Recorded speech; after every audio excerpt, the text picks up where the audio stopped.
Two criminal twin brothers, one trying to reform, embark on a dangerous heist road trip.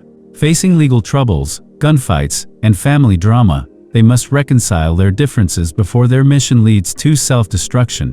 However, what happened next changed everything. Let's start our story. Our movie kicks off with a guy named Giddy, and let me tell you, he's one of those storytellers who somehow makes his childhood sound both tragic and slightly illegal. He's about to walk us through his life, starting from when he was a kid all the way to how he somehow managed to pull off something no one had ever done before. And if you're expecting some heartwarming "I followed my dream" story, sorry, wrong movie. Right out of the gate, Giddy makes it clear his upbringing was unique. While other kids were being molded into future doctors, engineers, and disappointment-proof adults, Giddy was raised in a household full of professional thieves and scammers. Imagine growing up where bring your parent to school day meant someone's dad teaching the class how to pick locks with a bobby pin. We rewind to Giddy as a kid, and he's casually building a bomb out of matches and whatever explosives he could borrow from somewhere. Why? Because he and his brother Mock, or Mock depending on which relative is yelling at him, are planning their very first safe cracking job. And here's something important. Giddy is a little person, unlike his brother, who looks like a regular grown man. It's basically like watching Danny DeVito and The Rock try to rob a bank together. Anyway, Giddy finishes the bomb, sets it up, and boom, the safe blows open. Pieces of metal flying everywhere, neighborhood dogs now permanently suspicious. Giddy is the brains, Mock is the muscle, and somehow the two make it work. Once the dust clears, Mock gets to work on the combination lock, because apparently they didn't think of just doing that first, and cracks it. Boom. First heist in the bag? Only problem, Mock doesn't even like stealing. He looks like the kind of guy who apologizes to a chair when he bumps into it.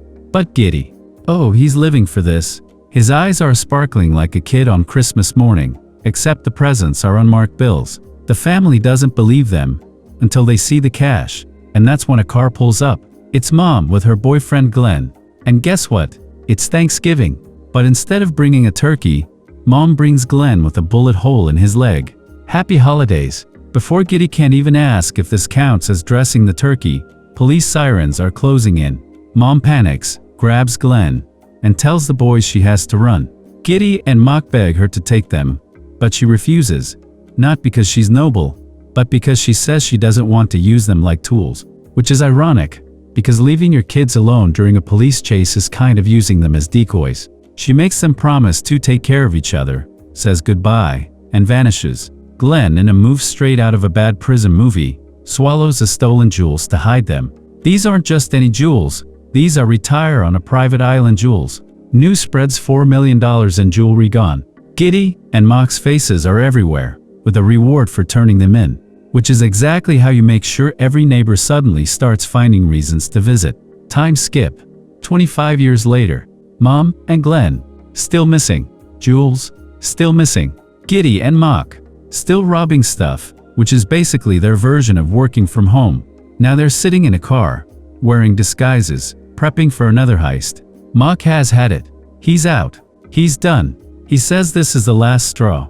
Giddy promises it's the last job, which is a lie he's clearly been using since dial-up internet was still a thing. Mock points that out, and also that he's terrified to leave Giddy alone. They both wonder why Mom never came back. They sneak into a factory, and oh look, security cameras. Mock cracks the safe. Giddy's thrilled, but then a guard shows up. Giddy freezes, ready to surrender, but Mock knocks the guy out. Alarm goes off. They run, but the cops corner them. Giddy gets caught. Mock escapes. Cut to 5 years later. Giddy's in prison and getting released for good behavior.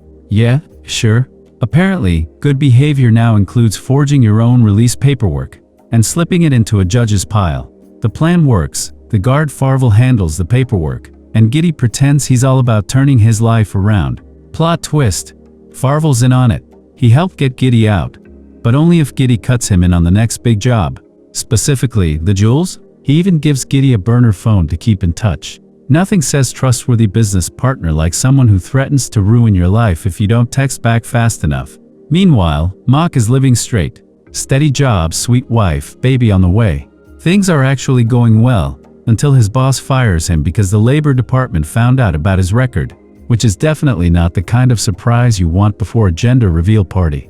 Mock heads home to break the news, and surprise. Giddy's there, sitting in his living room like a cat who just broke something and is pretending it wasn't him. Mock's mad, not just about the crimes, but because Giddy never got a visit from him in prison. Mock explains he was told to stay away, but also admits he just didn't want to deal with him. Giddy spills about the deal with Farvel, says the new job is super easy and far away. Mock says no. Giddy stays for the gender reveal anyway, where he starts telling embarrassing childhood stories to everyone. Mock snaps, chases Giddy, and they end up getting sprayed with water by Mock's wife like two misbehaving golden retrievers. Later, Farvel shows up at Giddy's place and beats him for ignoring calls. He forces Giddy to put fingerprints on a gun, threatening to frame him for murder if he doesn't do the job. Giddy runs to Mock, says they're trapped. Mock reluctantly agrees. They hit the road, lying to Mock's wife about visiting a sick aunt. On the trip, Mock admits he never saw a lawyer, he just didn't want to reconnect. Giddy says he knew. They get to a hotel. Meanwhile, Farvel realizes Giddy left his phone behind and knows he's dodging him. Giddy drags Mock to meet a girl he met online. She owns a pet monkey? That's the first red flag. The second red flag is when the monkey starts getting a little too friendly with Mock. Giddy swipes her work badge on the way out, laughing like a kid. Mock finds the badge later and realizes it's for the store they're supposed to rob. He also finds messages from Mom. Turns out she and Giddy planned this whole thing, and Mom's been next door the whole time. They meet in a nightclub, where Mom explains Glenn swallowed the jewels. She buried him when he died, and she's been running from cops ever since. Now she's dying of cancer. Giddy finally admits the job is digging up Glenn's grave for the jewels. Mock resists, but Giddy plays the think of your family card. They agree, and the three of them have a bizarre family bonding dance. They dig up Glenn, get the jewels, and escape angry landowners on golf carts, because apparently, this is now a chase scene from Caddyshack. That night, Mock realizes Giddy got him fired on purpose. Farvel shows up, beats them, and Mom runs off with the jewels. Mock later catches her trying to sell them. Farvel crashes in, leading to a chaotic mall chase involving pepper spray, an explosion, and security calling the cops. Mom actually saves her sons, taking the blame. Later, they split the cash. Mock pays off the judge to keep Giddy out of prison.